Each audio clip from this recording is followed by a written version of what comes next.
Hi, this is Dr. Matasi. So I wanted to make this quick video because what we're hearing right now is that a lot of people are really being affected by what's going on.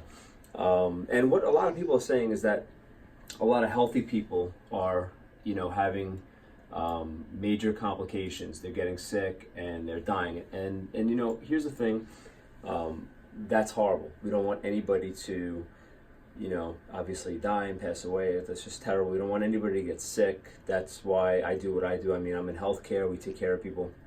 Been doing this for a long time. But the question is, why are healthy people getting affected? So I think the question really becomes, how do we know if we're healthy? I think is a good question. So that's been something I've talked about for years, is the fact that, when it comes to health, growing up, I was taught that health is how I feel and how I look. So I wanted to use a really quick example with a contrast, just to explain to you, because the definition of health is that health is optimal function. It's how your body works. It's not merely the absence of disease. So, what's somebody's baseline of health? How can somebody adapt to stress? A lot of times we don't really know that. There are objective ways to test that. I'm going to show you ways that we actually do it in our office, but I want you to understand that, how somebody adapts to stress and how adaptable they are has a lot to do with how they come out on the other side of any situation, okay? So, and it's a question we've been getting a lot. So, really quick, we have a 5-month-old came in with what's called torticollis, a neck issue. A scan shows that she has stress on her nervous system. So, scan to show she has stress on her nervous system. And what's going to happen with her is that she's going to recover quickly because she's, young and she's having symptoms. And, the parents don't really know what happened.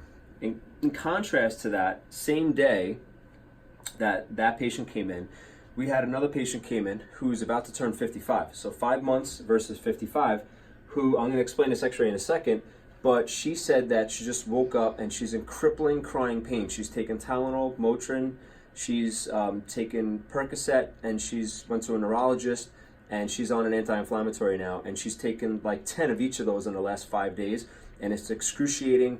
Nothing's working. She's doing ice, massage, she's trying to take care of it, and nothing's working, and she didn't slip, she didn't fall, there's no car accident, she cannot pinpoint anything that she did. So up until that point, she felt like she was healthy. She felt like there was nothing wrong. And isn't that true when you hear the person that, God forbid, they dropped out of a heart attack or they have cancer? I'll meet a lot of people that they'll say things like, they were really healthy, we don't know what happened. And that's why those are called the silent killers. I'll even have patients come in, and I'll meet people from speaking in the public all the time that'll say things like, well, I'm healthy, and I'll look on their chart, or they'll tell me, hey, this is my list of medications, and they're taking 9 drugs. So if someone who was really healthy, how many drugs would they need to take? So there's a lot of factors that play in when it comes to health. But on her x-ray here, just for example, after taking a picture, an objective test, right here, you can see there's supposed to be a nice space between the bones. You're supposed to have a nice curve.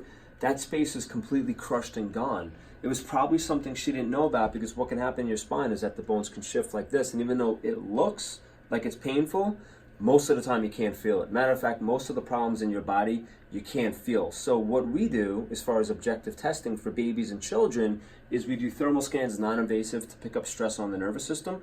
For adults, we do advanced biostructural corrective digital motion studies, where we'll have a picture of them bending forward and backwards. She was in so much excruciating pain we couldn't even do that study.